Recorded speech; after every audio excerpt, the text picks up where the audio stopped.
in 1981 after a 10-year career in marketing and public relations. He was ordained to the diaconate in Jerusalem, and in 1987 was ordained to the priesthood in Washington, D.C. Father Peter serves as a liaison and guide for the White House through the U.S. Embassy, as well as with the municipality of Jerusalem. Presently, he is president of the Franciscan Foundation for the Holy Land, an organization created to provide a worldwide voice for Christians living in the Holy Land and to ensure the continued Christian presence in the area. Father Peter was named one of the top 10 people in the Catholic Church in January 2006. His speaking engagements have taken him to Europe, Africa, and throughout the United States. Please join me in offering a warm welcome to our speaker.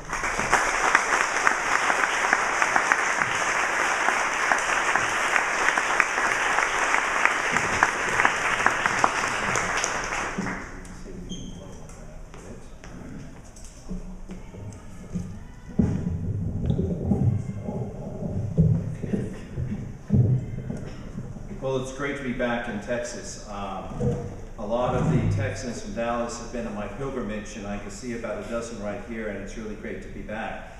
It's interesting because I was in San Diego last week, and I was saying Mass, and in the back of the sacristy, the altar service are coming, and they see in the Franciscan that we have a cord with 3 knots. And that cord means, these knots mean my vows of poverty, chastity, and obedience. And that's what I told the kids. I really wanted to say it means no honey, no money, and can't get around anymore. So I'm very surprised, as you can tell. I'd like to preface first I would like to thank Jennifer and this group for inviting me. And it's a pleasure to see so many young professionals. And this talk is going to be very interesting because you're going to hear about things that you've never heard before, that you won't read in your newspapers or on your talk shows, and then the reflection of how this impacts your life of faith. So hopefully it'll all turn out well. I'd like to preface my talk by saying that when one is speaking about the Middle East, it's important to remember that we are speaking not only about a land of ancient antiquities and civilizations, but a land that has played a major role in the development of the world's great 3 monotheistic religions. For Westerners, identification of the people is a bit complicated. If you were to ask an American, for example, who inhabits the Middle East, they would say Arabs. And you ask what is their religion, they would say Muslim. The fact of the matter is that the Middle East is rather a complicated and multi-layered kaleidoscope of diverse religions, languages, ethnic groups, and integral communities that form anything but a coherent, homogeneous whole. It is the host of a whole group of other people, of other non-Muslims, and more specifically Christians, who have guarded their beliefs and have struggled to preserve their culturally autonomous identities with fierce pride. Few realize that there have been innumerable Christian minorities groups throughout the Middle East, all of them predating the 7th century, which is the rise of Islam. Whether they be Coptic Christian Arabs of Egypt, Chaldean Christian Arabs of Iraq, Maronite Christian Arabs of Lebanon, or Palestinian Arab Christians of Palestine, Israel, they have been there and form a heterogeneous group. The second thing I want to say before I begin the talk and preface is, secondly, that within the context of Israel, it's important to differentiate between those who are terrorists and those who are not. When you hear the word Palestinian, I'm sorry, I've been around this country a long time. Oh my God, they're terrorists. Oh my God, they're bad people. The large majority of Palestinians in Israel, in the West Bank, are peace-loving Arabs. They're not interested in fighting with the Israelis. They're the majority. The minority are those people who, for example, the Hamas, Hezbollah, those are the people that are the terrorists, and they make up a very small percentage. Now, as some of you may know, this June marks the 45th anniversary of the 1967 war, which was a 6-day war that was begun by the Arabs against Israel. and the beginning of its occupation of what we call Palestine. This set the stage then for a strong alliance with the United States, and from that, Israel has prospered tremendously. But this victory on the part of the Israelis in 1967 also launched Israel on a dangerous path, and that is the colonization of the West Bank and Gaza. Today, more and more Israelis are complaining and saying that the settlements threatens Israeli fundamental goals of peace and security in a Jewish democratic state. Okay? The settlements, unfortunately, continue to flourish. There are now 450,000 Jewish settlements, Jewish settlers living in 125 settlements in land that legally belonged to other people, namely the Palestinians. And although they evacuated in 2005 8,000 settlers from Gaza, the unfortunate thing is that they have also added a massive separation barrier.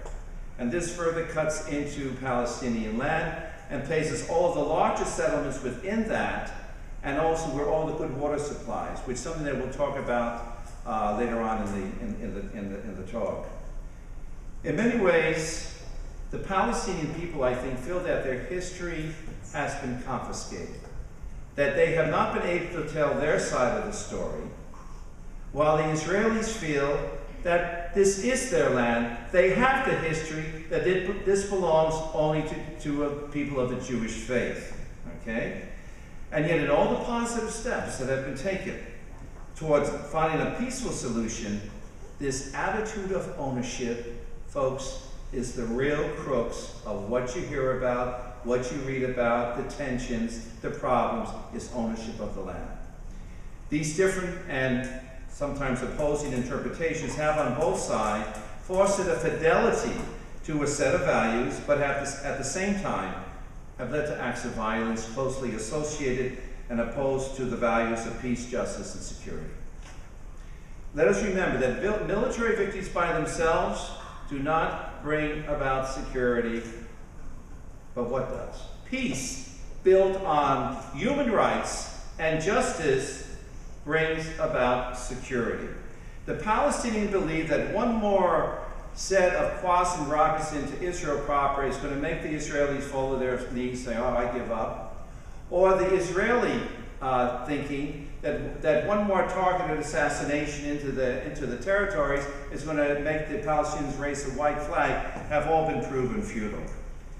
Since 2000, over 1,100 Israelis and 5,200 Palestinians have been killed in the conflict. Of those numbers, 125 of them were children, Israeli children, and 880 were Palestinian children. Over 7,000 Israelis have been injured, and over 38,000 Palestinians on the other side have been injured. As the Latin patriarch once said, this was Patriarch Sabah, I've been in the Holy Land 25 years, he stated this, he says, no human being should remain a victim of the oppression of his brothers. The Palestinians must not remain victims of the oppressor, and the Israelis must not remain victims of the fear in which they are living. Putting an end to oppression is at the same time putting an end to fear and insecurity. Palestinians, like every nation and people on earth, have the inalienable rights of self-determination. And until that problem is resolved, ladies and gentlemen, there will be no peace in that land. In many ways, both sides are going to have to coordinate with the international communities on the same policy of reciprocity, of respect, of compromise, to get together and say, let's work this out. But, and while at the same time being nurtured by on-the-clock negotiations. But neither Israel, with its determination to colonize the West Bank and to keep the Palestinians stateless, nor the militant Muslims thinking that constant armed conflict is the answer, once again, will there ever be peace. Now let's turn to the Christian Palestinian in this whole equation. Most Israelis, including the military, look at Christians as what? Arab, Palestinian, and hence the enemy. On the other part, the militant Muslims look upon the Christians as pro-West and traitors to the Islamic cause. So the Christians are caught in the middle between these warring parties, okay? And they are the ones who are leaving. They're the minority, although they've been a minority under the Ottoman Empire from 1517 until 1917, but they've been on the minority under the Israeli rule.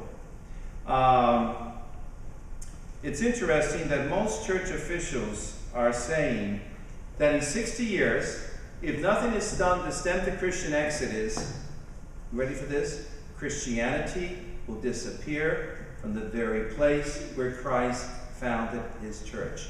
And all you're going to have are empty religious monuments and museums and no living, worshiping community. The very place where Christ founded the church. Population-wise, there are 9 million people living in Israel proper and the territories, okay? Out of the 9 million, there's 150,000 Christians, okay? 115,000 of them are living in Israel proper, and 35,000 are living in the West Bank, okay? Bethlehem, the place where our Lord was born. 35 years ago, it was not 80% Christian and 20% Muslim. Today, as we speak, it is 91% Muslim and 9% Christian. Jerusalem, the holy city. There are over 660,000 people living in that generic area in the suburbs. Do you know how many Christians there are? 9,000. Okay. Now, why are they leaving? Why are these young people leaving? They're leaving because there's many factors. But 2 factors stand out. One is economics and one is political. Economically speaking, the average Palestinian salary, are you ready for this? $6,000 to $7,000 a year. The average Israeli salary is between $22,000 and $24,000 a year. Okay? Last year, you as American citizens in your taxes gave Israel $5 to $6 billion in foreign aid. No problem. They're our ally. There's no problem with that. You gave $700 million to the Palestinian Authority. But guess what? None of that money that you give, that the government gives, ever trickles down to the Christian Palestinians. And they are the ones who are leaving. Politically, one of the biggest weapons has been the closure. Closure of the territories. Now, closure means no one on this side can go on this side, and no one on this side can go on this side. No mobility, okay? Without special checkpoints, without special permits, the whole thing. Now, these people were working in the major Israeli cities like Haifa, like Tel Aviv, like Jerusalem. And when that wall was built, okay, 350,000 people lost their jobs. The wall, the separation barrier, if you speak to an Israeli, he calls it separation barrier. If you speak to a Palestinian, he calls it the apartheid wall. Where both are coming, where are they coming from? That wall is 480 miles long. It's going to be finished in another about 2 years. And the problem is, there's nothing wrong with building a wall, but build it according to the United Nations international boundaries that Israel agreed to uphold. And this is not happening, okay? Building a wall it's a two-edged sword. It's been very good in one way. Why? Because it has prevented those terrible terrorists, suicide bombers from coming over to Israel proper and blowing people up. It's been great. What about the other side of the edge of the sword? All these people have lost jobs, cannot see their families anymore. Do you know there are kids 17, 18 years old born in Bethlehem, still cannot come over to Jerusalem 6 miles north, can still not move. Bethlehem is it's like a prison, a virtual prison. Some people get permits to go, but the majority of them do not. Do you know on Holy Week, they did not let our people in Bethlehem Catholics come to the Holy Sepulchre? Nobody talks about that. You should see a nice little picture of somebody carrying a cross, or somebody saying how beautiful Easter is. But if I ask the other question is, What if the Jewish people, the Jewish faith, were not able to go to the Kotel or the Wailing Wall? It'll be in every major newspaper. You know, freedom of religion is not happening here.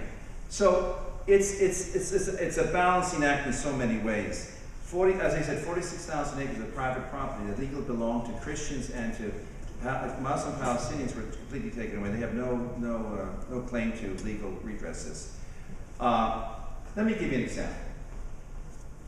Let me say, can you hear me? Yes, no? Yes. Okay. Let's say that all of you, okay, are from a place called Allen, Texas. Now use your imagination, please. This is so important because you'll understand where the people are coming from. Okay, you're in Allen, Texas. You come to the city limits of Dallas, okay, to work. You've been working there for 33 years. You get to this army of U.S. Army Reservists. They say, "Let me see your license." "Oh, you're from Allen, Texas. Oh, you better turn around. You're going to be arrested." What are you talking about? I'm going to be arrested. Because some people from Allen, Texas killed and murdered 30 people from Dallas, and you could be one of those criminals, one of those terrorists. And you say, excuse me, I'm an American citizen, a resident of Texas, I pay my taxes, you know, I've never been to court, I just want to cross over to work. Well, if you don't turn around, etc., etc. You make 2 or 3 other attempts, and the same thing happens. 2 weeks later, you get a termination notice from your employee. You're no longer needed at your job. How would you feel if that happened to you in the United States, in the state of Texas? How would you feel? You'd be up in arms.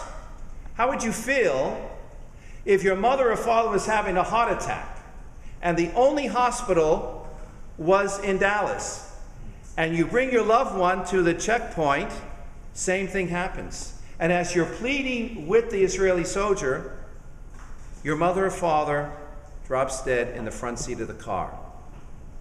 How would you feel if that happened to you? That happened to your mother or father. How would you feel if your wife or daughter was having a baby, and because that mother needed medical attention, that baby dies? And it dies because they say, oh, she's faking it. So she gives birth to the child, the baby, in the backseat of the car, and because the baby needed medical attention, the baby dies. We have 4 mothers from our parish in Bethlehem who lost their babies in that way, trying to go to Jerusalem to get urgent medical attention. They're still in psychological counseling. You will not read about this in the Boston Globe. You won't read about it in the Arizona Republic, the New York Times, anywhere, the San Diego Times. You won't read about it. This is the little secret that nobody talks about, that it's very quietly done and things are happening day after day. My dear people, how would you feel, the last one, if, I know there's homeschooling here, but how would you feel if all your kids were going to the Dallas schools within the city limits? Your kids are finished. No more education. Because they can't cross over anymore, because their parents could be terrorists, could be criminals, okay? My people were talking about basic universal rights. The right for employment, the right for medical accessibility, the right for an education, all these rights that you all have, that we have as Americans, but not in the country called Israel. My question is, at what price, and I tell the authorities this all the time, I'm always blackballed when they know me, and they see me come, they turn around. At what price do you punish an entire people for 10, 20 criminals? Catch those terrorists, put them away, get them in jail, but for God's sake, don't punish every man, woman, and child because they happen to be Palestinian. I'm sorry. We can definitely see that the Palestinians and the Israelis are obviously locked in what? A peace-security conundrum. The Israelis will not be able to enjoy greater peace and security until what? Until Palestinians have achieved more control over their lives and land, and Palestinians will not fully realize peace and justice until Israel feels a great sense of security. And here's the rub. Extremists on both sides understand this bind and have exploited it with their tactics. Each of them, the Israelis and Palestinians, are looking at this bloody conflict in two different ways. For Israelis, it's a matter of defending their security, and for Palestinians, it's a matter of securing their freedom. But let us remember that people living under a violent occupation will in turn always turn to violence. And it's a very sad commentary. Now, like the Jews, the Christians face Islamic piety in politics and politics in piety. This extremist combination has always threatened the peace process. The ultra-Islamic, ultra-religious believers say that God has given all of Palestine, including intrusive Israel, as an Islamic religious trust. Relinquishing any part of this Holy Land by hard-headed, pragmatic bargaining is a selfish act of treason. The high profile of those Islamic warriors who sanction intimidation, violence, and terrorism against Israeli Jews and fellow Palestinians cause anxiety not only for the Christians but also for the less vocal majority of Muslims who do not want to fight. Militant Muslims, groups such as the Popular Resistance Committee, have stated, quote, "The Christian presence in the Holy Land should be eradicated, since it exposes Gazans to a pro-Western, anti-Islamic influence." The Hamas, which is a terrorist group basically in Gaza, have said, no, we have to sort of try to accept the Christians as such. But in practice, when there was a crime, only superficial investigations actually came into being. Let us always remember that for Christians, the Holy Land is their homeland. They've been there for centuries. They lived there. They cultivated it. They died there. They buried the dead. And it is a land that God in his divine wisdom has chosen to give them also, as he gave to the Jews. Jews and Muslims. In many ways, our Christians are truly living what? The Beatitudes. They hunger and thirst for justice. They mourn for the loss of lives, friends, and freedom. And instead of fighting back and seeking an eye for an eye and a tooth for a tooth, they turn the other cheek as Christ calls them to do in love. It is difficult to say what the future will hold for this land. But the former Utah General Secretary said something very, he hit it on the nail. He really did. He said to the militant Palestinians, "You have the inalienable right to a viable state with secure international borders, but you must stop all acts of terror. The deliberate and indiscriminate targeting of civilians is morally repugnant. It is doing immense harm to your cause by weakening international support and making Israelis believe that it is their existence as a state and not the occupation that is being opposed." And what does he say to the Israelis? You have the right to live in peace and security within a secure, internationalized, recognized border. But you must end the illegal occupation. More urgently, you must stop the bombing of civilian areas, the assassinations, the unnecessary use of lethal force, the demolition of housing, and the daily humiliations of ordinary Palestinians. Such actions gravely erode Israeli standing in the international community and rather fuel the fires of hatred, despair, and extremism among Palestinians. Folks, unfortunately, it is the common people who suffer, whether they be Christians, whether they be Muslims, whether they be Jewish people. All who live there are still fathers, mothers, sons, and daughters.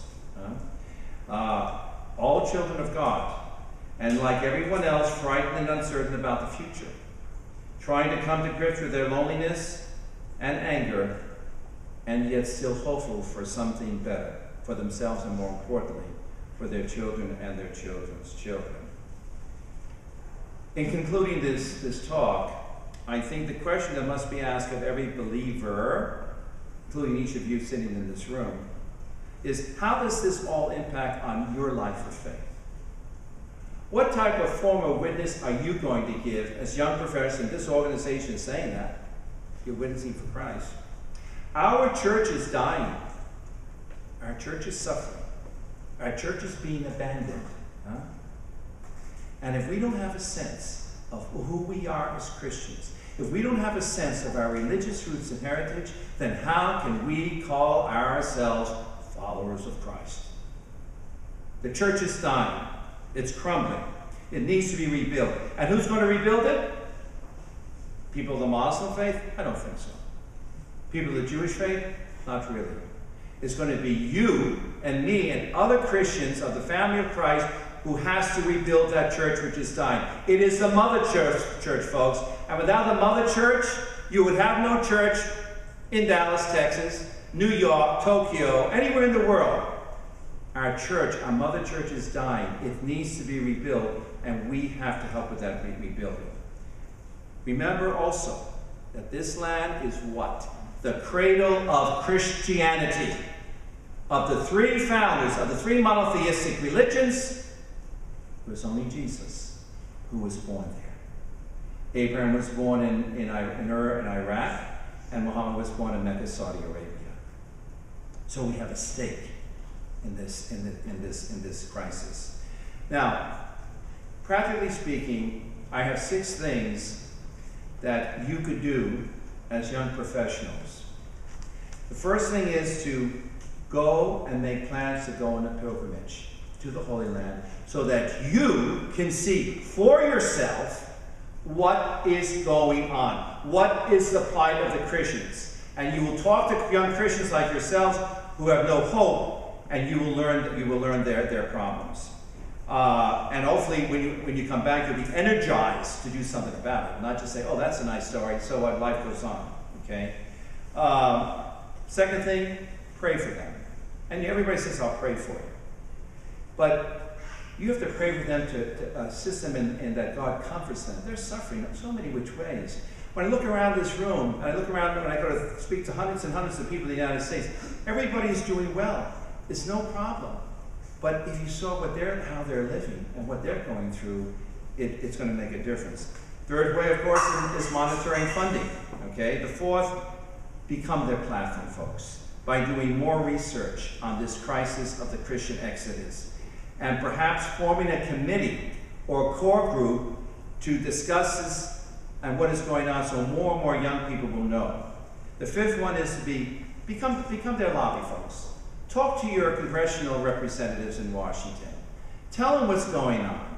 Tell them one of the things you can say is, and I did it before, but you have to be careful as a foundation that we're not a lobbying thing to lose our 501(c), and that is to go to your representative and say, look, Senator or Congressman, in the next foreign aid bill to the Palestinians, why don't you put an insert that part of that money should go to the Christian Palestinians? Right now, all your money's going to either the Israelis or the Muslims, and nothing to the Christians. The sixth way is become their voice.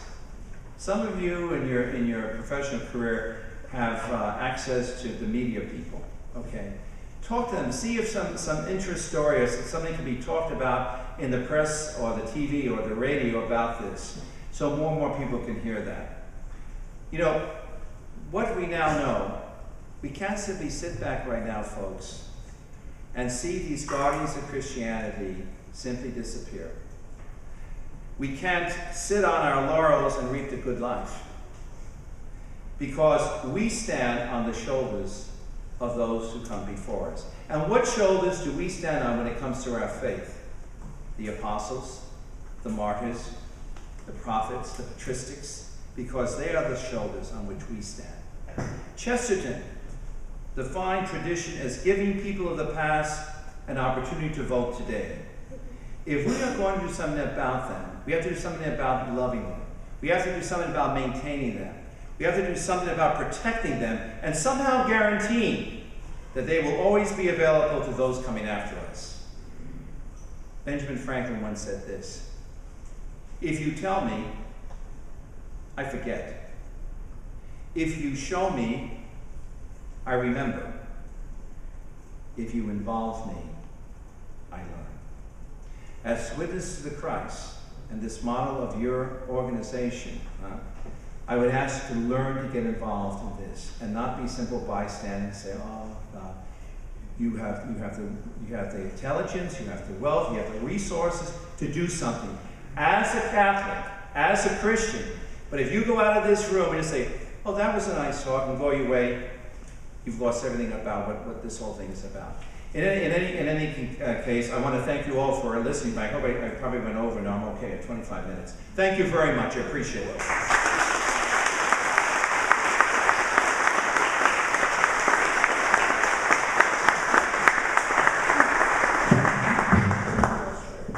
Thank you, Father Vasko. Any questions? Yes, any questions? I'm not always questions. Yes, time for some questions. Any questions? Raise your hand. Anybody? Yes, Father. When I visited Israel, I learned that the Franciscans are us. When you talk about the Catholics in Israel, we mean the Franciscans. You are the defenders of the holy sites. I consider myself a Franciscan wannabe. I want to ask you if you could repeat some of those statistics. The what now? If you could please repeat some of those statistics at the beginning. You talked about the number of Christians in Israel, the number of total people in Israel. Sure. Very informative, but very fast. Exactly. Well, the Franciscans, Saint Francis of Assisi came to the Holy Land in 1218. It was actually 1216, 1217, and he came by ship from Italy, but they had to turn back because of inclement weather. So he arrived in Akko in 1218. And so since that time, over 800 years, the Franciscans have been taking care of ministering to the Christians as such. Now, we were not promulgated officially as the custodians of the holy places, which means we were in charge of all the holy sites of Christendom until 1242.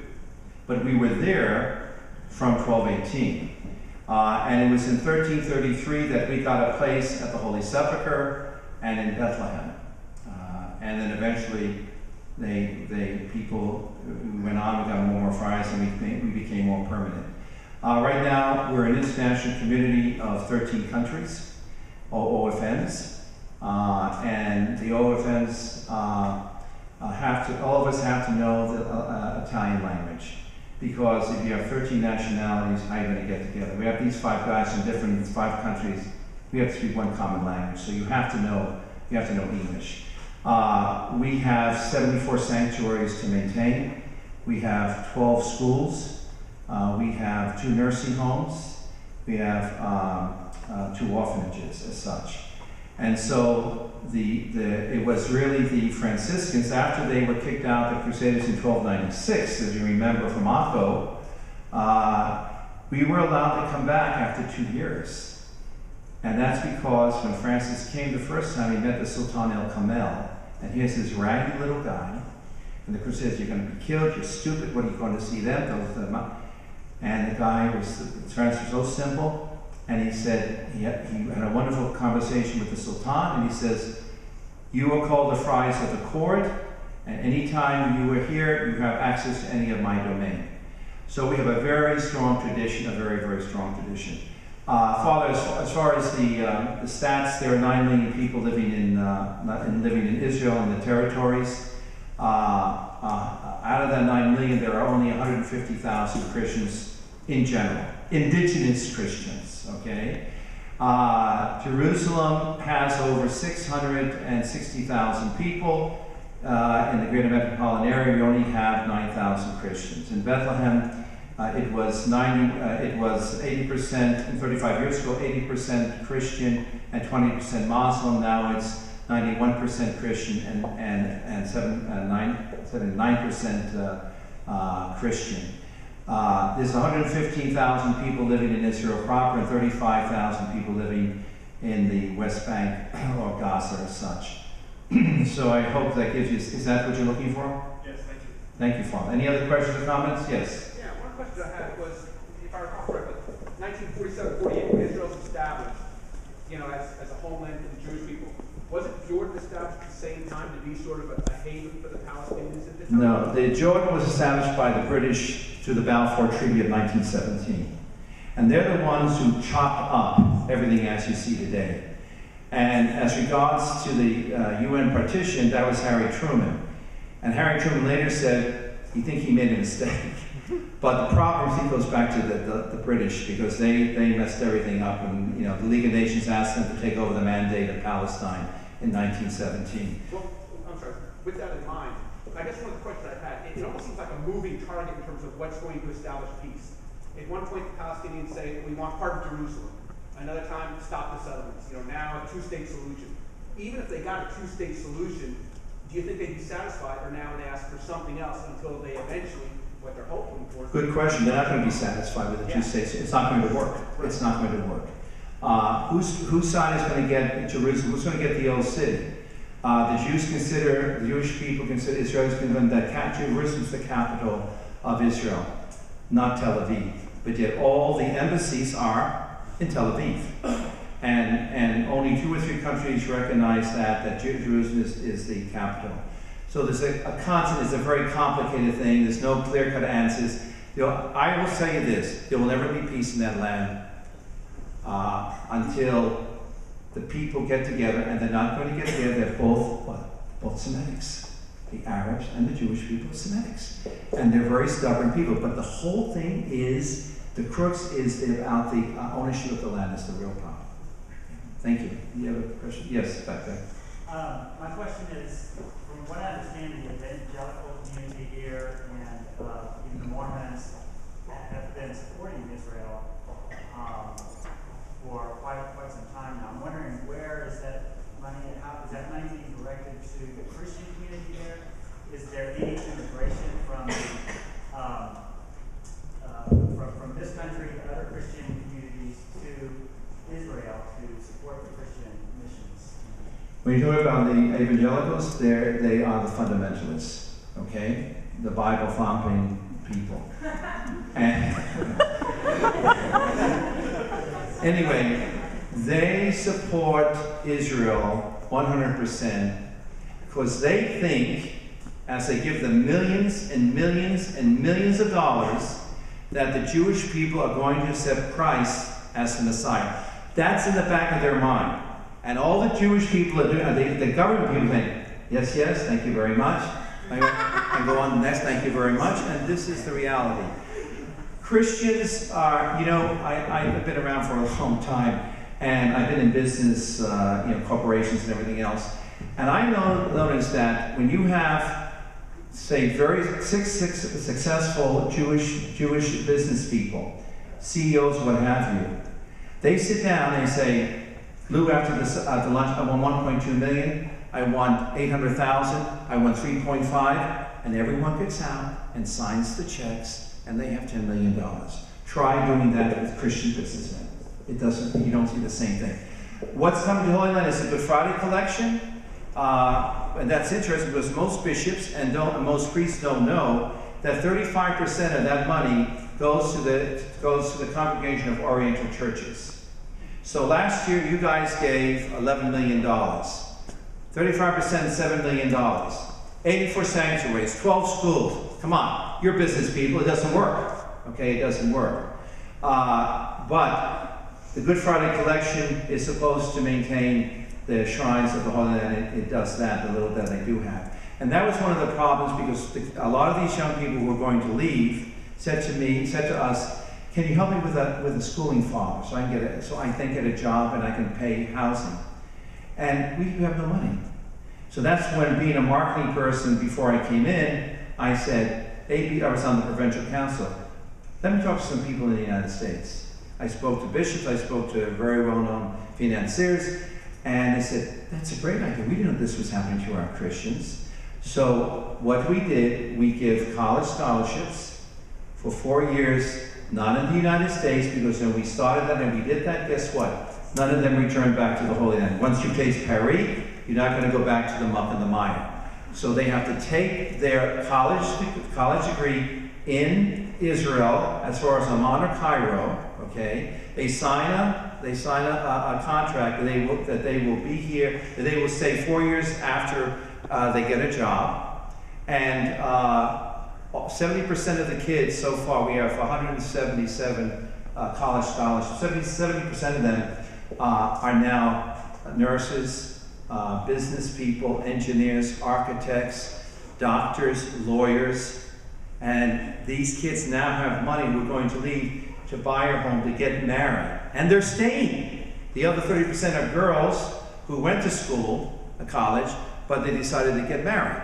So at least they have a college education behind them. Okay, that's so important.